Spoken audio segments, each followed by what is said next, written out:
Hello दोस्तों, NEET plus में आप लोगों का स्वागत है। तो अब हम लोग क्या डिस्कस करेंगे बच्चों? आज के लेक्चर में हम लोग डिस्कस करने वाले हैं डायगोनल रिलेशनशिप, विकर्ण संबंध। आखिरकार डायगोनल रिलेशनशिप, विकर्ण संबंध होता क्या है? सबसे पहली बात कि डी ब्लॉक एल ब्लॉक के एलिमेंट इस प्रॉपर्टी को शो नहीं करते हैं, एस ब्लॉक वाले पी ब्लॉक वाले इस प्रॉपर्टी को शो करते हैं। वो भी मेनली कौन से करते हैं ये ध्यान देंगे। तो पहली बात, जो पीरियड नंबर 2 और पीरियड नंबर 3 के एलिमेंट होते हैं ये एक दूसरे के साथ इनका जो प्रॉपर्टी होता है डायगोनली क्या करता है, मैच करता है। इसी प्रॉपर्टीज को हम लोग डायगोनल रिलेशनशिप कहते हैं। मतलब जैसे अगर हम बात करें तो जैसे लिथियम है, लिथियम का प्रॉपर्टी डायगोनली मैग्नीशियम के साथ मैच करेगा। किसके साथ? मैग्नीशियम के साथ। अब बेरिलियम का जो डायगोनली प्रॉपर्टी है वो एल्यूमिनियम के साथ मैच करेगा। बोरान का जो डायगोनली प्रॉपर्टी है वो सिलिकॉन के साथ मैच करेगा। इस तरीके से मैच करता है। तो सेकेंड और थर्ड पीरियड के एलिमेंट के साथ ही केवल ऐसा देखा जाता है। अब ऐसा कि नहीं कि तुम कहीं भी लगाने लगो। तो पहले ये समझो कि डायगोनल रिलेशनशिप होता क्या है। डायगोनल रिलेशनशिप एक ऐसा रिलेशनशिप होता है जिसमें सेकेंड पीरियड के एलिमेंट थर्ड पीरियड के एलिमेंट के साथ वो भी डायगोनली प्रॉपर्टी इनका मैच करता है, सेम होता है, मैक्सिमम प्रॉपर्टी मैच करता है। जैसे लिथियम का मैग्नीशियम के साथ, बेरिलियम का एल्यूमिनियम के साथ, बोरान का सिलिकॉन के साथ। क्लियर है? आगे चलते हैं।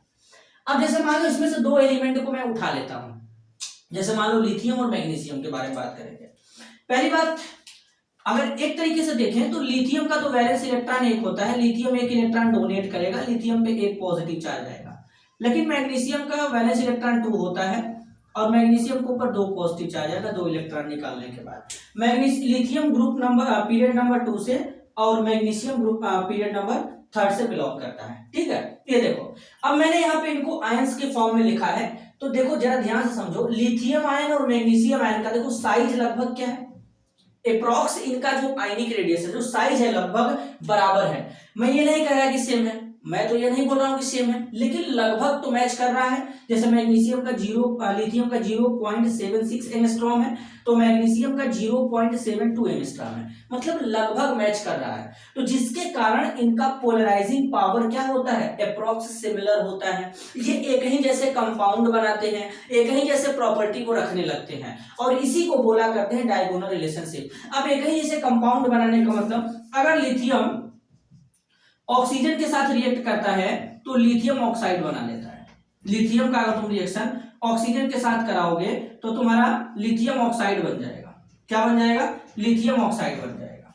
अगर तुम मैग्नीशियम लो, मैग्नीशियम का रिएक्शन ऑक्सीजन के साथ करा दो तो मैग्नीशियम ऑक्साइड बन जाएगा, मैग्नीशियम ऑक्साइड बन जाएगा। इसी तरीके से तुम नाइट्रोजन लोगे तो क्या बनेगा, नाइट्राइड बन जाएगा। तो मतलब देख रहे हो, एक ही जैसे कंपाउंड बना ले रहे हैं, एक ही जैसे कंपाउंड बना ले रहे हैं, एक ही जैसे प्रॉपर्टी को रख रहे हैं, तो इसी को डायगोनल रिलेशनशिप कहते हैं। अब जैसे कुछ इधर देखते हैं। अब जैसे इधर तो एक जैसे कंपाउंड बना रहे थे। अब जैसे देखो ये लिथियम कार्बोनेट है, ये मैग्नीशियम कार्बोनेट है। जब इनको हीट करोगे तो लिथियम ऑक्साइड मैग्नीशियम ऑक्साइड बनेगा। दोनों के केस में कार्बन डाइऑक्साइड गैस बाहर निकल रहा है, तो कहीं ना कहीं इनका प्रॉपर्टी सेम हो गया। डायगोनल रिलेशनशिप शो करने के कारण इनका प्रॉपर्टी सेम हो गया, ये एक जैसा बिहेव करने लगे। इनका साइज अप्रॉक्स सिमिलर है, पोलराइजिंग पावर लगभग बराबर है, तो इसलिए ऐसा कर रहे हैं। आगे देखो, अब जैसे लिथियम नाइट्रेट को गर्म करोगे तो 2 गैस मिलेगा, NO2 और O2। तो मैग्नीशियम नाइट्रेट को भी गर्म करोगे तो NO2 और O2 गैस मिलेगा। लेकिन अगर इसके जगह पर तुम सोडियम नाइट्रेट को गर्म करते तो केवल एक गैस मिलता, ऑक्सीजन, बाकी सोडियम नाइट्राइड बाहर चला जाता। तो ये है डायगोनल रिलेशनशिप। देख रहे हो, जैसे लिथियम हाइड्रोक्साइड है, गर्म करोगे लिथियम ऑक्साइड पानी मिलेगा। उसी तरीके से मैग्नीशियम हाइड्रोक्साइड को गर्म करोगे तो मैग्नीशियम ऑक्साइड पानी मिलेगा। खास बात, लिथियम और मैग्नीशियम जो होते हैं ये दोनों कोवैलेंट ऑर्गेनोमेटेलिक कंपाउंड बनाते हैं। सर सबसे पहले ये हमको बता दो कि ऑर्गेनोमेटेलिक कंपाउंड क्या होता है। बेटा ध्यान से समझ लेना, जब कभी भी मेटल और कार्बन के बीच में डायरेक्ट बॉन्ड बना होता है, डायरेक्ट जुड़े होते हैं, डायरेक्ट लिंकेज होता है, तो इस टाइप के कंपाउंड को ऑर्गेनोमेटेलिक कंपाउंड कहते हैं। अब ऑर्गेनोमेटेलिक कंपाउंड आयनिक नेचर के भी होते हैं, लेकिन जो लिथियम और मैग्नीशियम स्मॉल साइज छोटा होने के कारण कोवैलेंट बना रहे हैं, क्योंकि इनके अंदर पोलराइजिंग पावर जो है लगभग बराबर है। तो ये क्या कर रहे हैं, कोवैलेंट ऑर्गेनोमेटेलिक कंपाउंड बना रहे हैं। अब फॉर एग्जांपल के तौर पे बोलूं तो जैसे देखो लिथियम मिथाइल है, मिथाइल लिथियम है, डाई मिथाइल मैग्नीशियम है। तो ये सब क्या है, ये सब ऑर्गेनोमेटेलिक कंपाउंड है, ठीक है। तो इसको ध्यान देना। तो इस तरीके से डायगोनल रिलेशनशिप का कहानी भी तुम लोगों का होता है कंप्लीट।